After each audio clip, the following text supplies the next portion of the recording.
The match simulations are done. It is a beautiful day in Queensland. Let's talk about it. So, we finally got to see the boys back in action. It was a really weird triple threat game, but we got to see them back, and that's the most exciting thing, right? We'll knock this right off the bat by saying even though you can't look too much into it, right? Because the first two periods were 25-minute halves, we'll call them, against the Lions that we lost.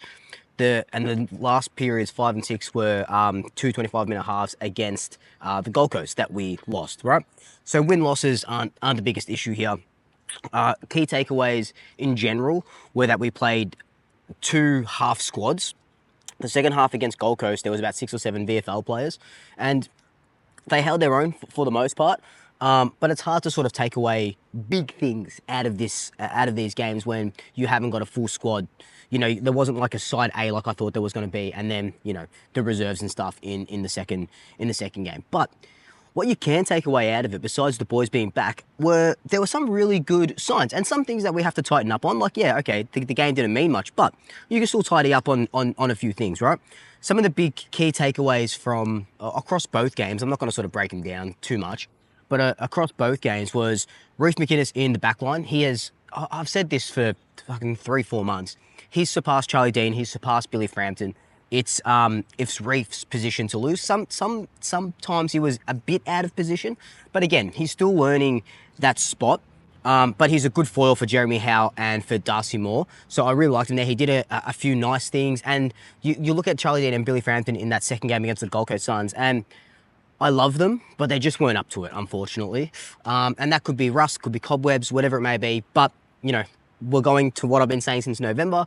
Reece McInnes is that defender, and that's not going to change. Unless, you know, he has a terrible game or terrible few games, and they drop him to get some form, and then Billy Frampton comes in or Charlie Dean comes in. But I dare say we'll be seeing a lot of Reece McInnes in the back line, and I absolutely froth it. You know I froth it. I love it.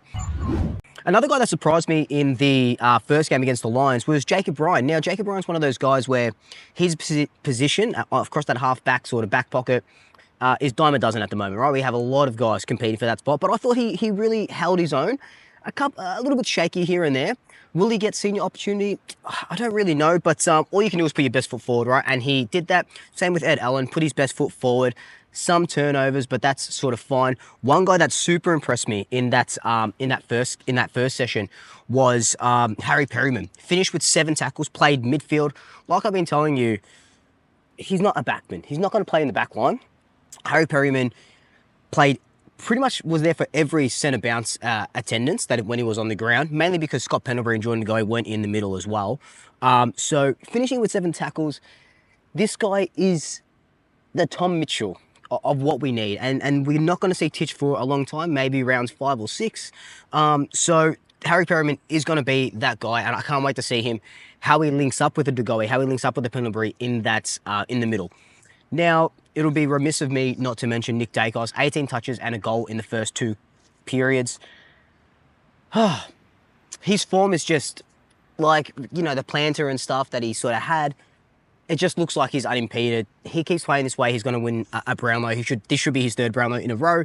Alas, I had to move spots because my iPhone overheated. Yeah, so Nick Dacos, just absolutely phenomenal, as he always is, carrying that 2024 form into 2025. And it's just going to be incredible just to see where he goes again. Like we know that ceiling, you know, the second most Brownlow votes ever in the history of the Brownlow now.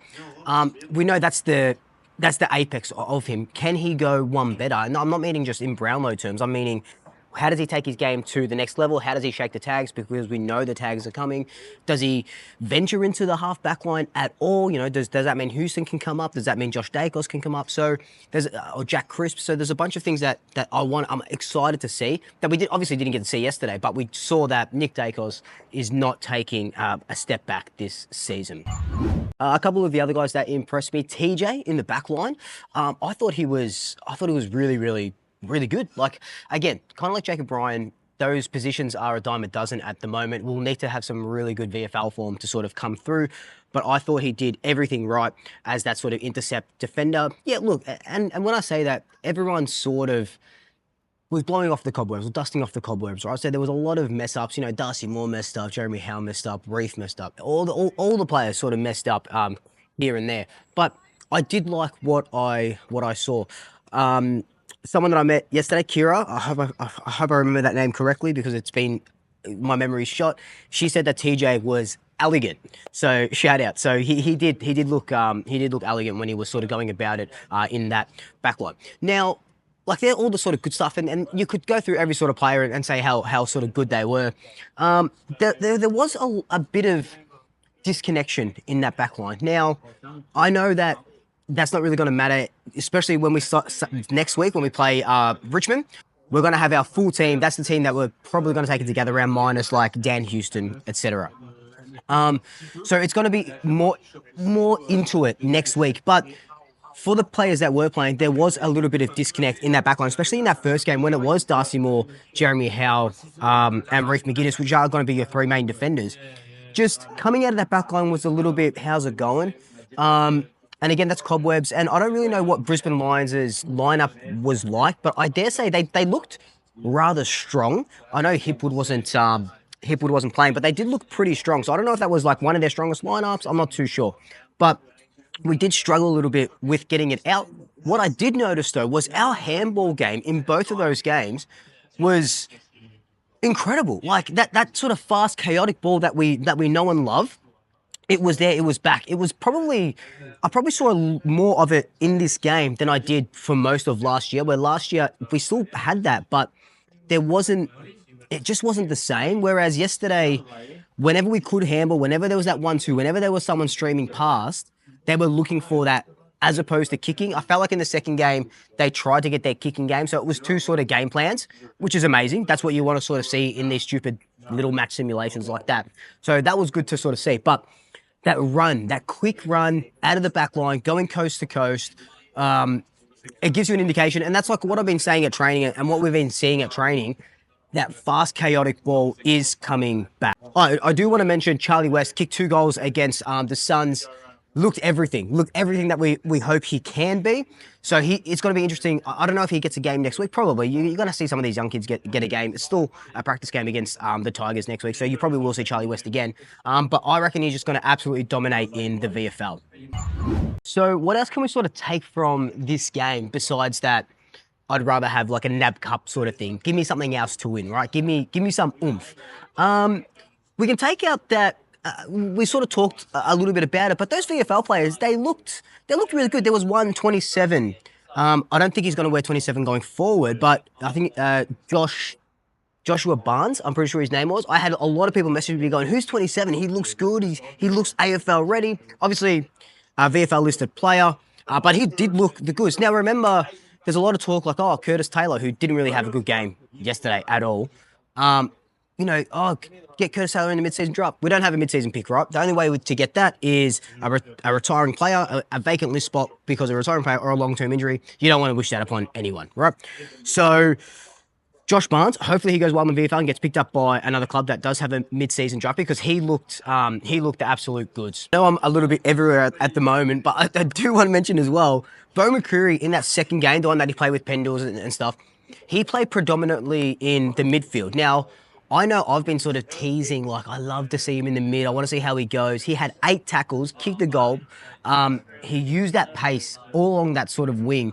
And I think stints in the middle will really work for Bo. I do want him as that half-forward terrier that we sort of know and love. And working in tandem with Lockie Schultz as well. Lockie Schultz had another good game, I thought as well. Couple of mess-ups, that forward connection, but he kicked a goal, which was nice. And when he sort of is going to work in tandem, and remember, Bobby wasn't there, so we didn't have a taste of what our forward line is going to look like. That's going to come next week against Richmond in that Community Shield game. But I want to know your thoughts. What did you love? What did you hate, besides the match simulation, how it worked? I know everyone sort of hated that, but what did you love? Let me know your thoughts down below. I've got a vlog coming out soon. the swooping around is up, so be sure to check that out because that was so much fun. And yeah, it's gonna be a good year. I can't wait. We're ready. We're back in business. But until then, like, comment, subscribe, tell your family, tell your friends, tell your pets, and until next time, double shaggers. I'll swoop you later.